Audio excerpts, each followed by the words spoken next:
देखिए, ये बात नेशनल ग्रीन ट्रिब्यूनल ने कुंभ के आरंभ होने के पहले ही बता दी थी कि जो आख्याएं आई हैं उनके अनुसार गंगा यमुना की जो धाराएं हैं वो स्नान और आचमन के योग्य भौतिक रूप से नहीं हैं। उन्होंने कुछ निर्देश भी जारी किए थे कि ये कार्य आप करिए। विशेष करके जो नाले गिर रहे थे शहरी मलजल के, उनके बारे में कहा था कि इनको आप दूर करिए, शुद्ध जल ताकि लोगों को स्नान के लिए उपलब्ध हो सके। 40 से 50 करोड़ के बीच में लोगों को वहां पर स्नान कराया जा रहा है। कहा जा रहा है कि हमने बहुत सारी व्यवस्था कर दी, पूरे विश्व में डंका पीटा जा रहा है, लेकिन जो मूल आवश्यकता थी लोगों को स्नान के लिए शुद्ध गंगा यमुना की धारा का जल, वो व्यवस्था तो नहीं हो पाई। जब हम कुंभ स्नान के लिए प्रयाग क्षेत्र में गए तो हमसे लोगों ने पूछा कि बड़ी व्यवस्था है, आप क्या कह रहे हैं। हमने कहा भाई व्यवस्था के लिए तो हम आए नहीं हैं, हाँ एक व्यवस्था जरूर हमको चाहिए और हर प्रयाग के आने वाले के लिए चाहिए, और वो यह है कि उसको शुद्ध जल की धारा मिल जाए जिसमें वो डुबकी लगा सके। एनजीटी ने कहा है, अखबारों में छपा है कि स्नान और आचमन योग्य जल नहीं है। तो इस बारे में हमारा ये अनुरोध है यहाँ की सरकार से भी और माघ मेला के अधिकारियों से भी, कुंभ मेला अधिकारियों से भी, कि वे हर घाट से सैंपलिंग करवा करके रोज की रोज रिपोर्ट सार्वजनिक करें कि शुद्ध जल है स्नान का। लेकिन उन्होंने तो नहीं किया।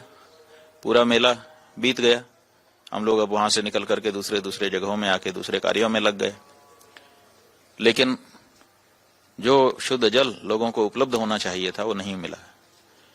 हमारे साथ के बहुत से ऐसे लोग जो काम में लगे रहे, समय समय पर मौका देख करके स्नान के लिए जाते थे, कई लोग उसमें वापस आ गए, वीडियो बना के लाते थे हमारे लिए कि ये देखिए सीधे मल जल बाहर जा रहा है, ऐसी गंदगी एकदम साक्षात आंखों में दिखाई दे रही है, हम कैसे नहा लें।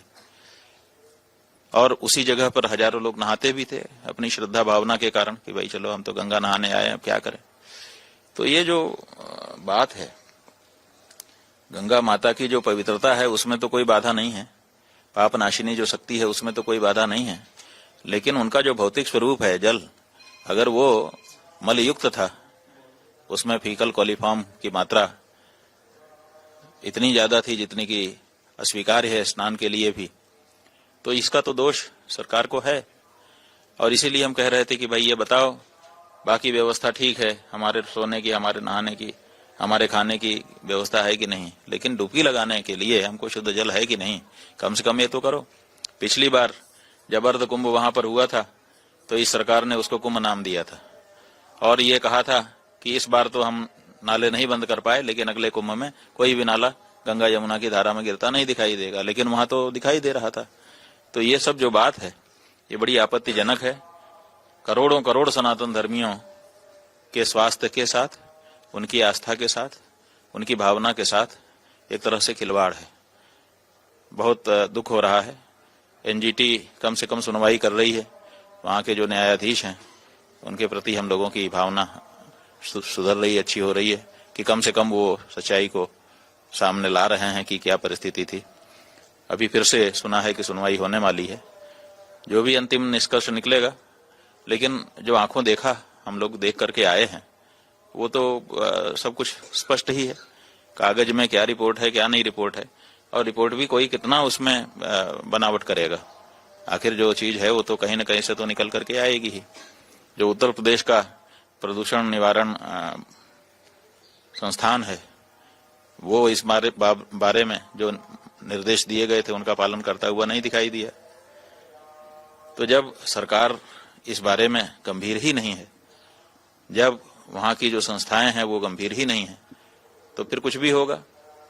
जनता की आस्था को आप दोहन कर रहे हैं, लेकिन उनके लिए जो आपके कर्तव्य हैं उनको निभाने में कहीं न कहीं कमजोर सिद्ध हो चुके। जितने भी श्रद्धालु हैं, चाहे वो कुंभ गए हो, हिंदू हैं, सनातन, उनकी समस्या ये हो रही है ये वीआईपी कल्चर जो है जो कुंभ में भी देखा गया, कुछ श्रद्धालु आए कई दूरों से, कई लोग जो बुजुर्ग थे पैदल चलते रहे, मगर वीआईपी कल्चर की वजह से पूरे कुंभ भर में परेशानी झेलना पड़ा। अब क्या वीआईपी कल्चर, जिनको वीआईपी बना के आप ला रहे हैं, जिनके लिए आप एक पूरा क्षेत्र खाली रखते हैं, सड़कें खाली रखते हैं, विशेष वाहन उपलब्ध कराते हैं, उनको भी तो जल वही नहाने के लिए आप उपलब्ध करा रहे हैं। आखिर सारे वीआईपी उसी मलयुक्त जल में ही तो स्नान करके गए। देखिए, जो गंगा यमुना है हमारी, उनकी धारा में जो पाप नाशनी शक्ति है उसमें कोई अवरोध नहीं है।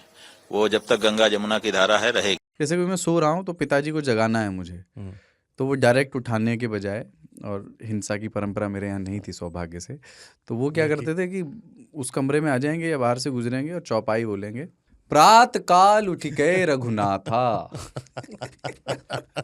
मात पिता गुरु नावई माता। कभी कभी मैं गुस्से में उठ करके अरे पापा, चरण स्पर्श किया और सो गया। मैंने कहा अब मत उठाना।